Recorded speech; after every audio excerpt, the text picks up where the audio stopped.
Step 4. Push traffic. The integration of push traffic is similar to the integration of redirect traffic. You can do it via XML, JSON, or OpenRTB. You have to send Zeropark a request every time you send a notification. One request equals one notification for one user. You need to remember that you're working only with browser push and that they only accept notifications from direct publishers.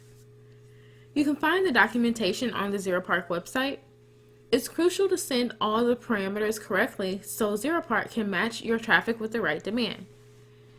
Zeropark must have either domain or domain ID, which they prefer both, and it should refer to a website on which the user allowed notifications. Zeropark is working on a CPC model and will pay out on net 30 terms. Push ad tag can be created by a Zeropark account manager. The system will generate a unique feed which is required to send Zeropark traffic. More information can be found in the documentation. If you do not allow certain ad content, let Zeropark know. In your Zeropark panel, you can track the number of requests sent, number of impressions, clicks, and payout. If you need API reports, let your account manager know and they will activate them for you.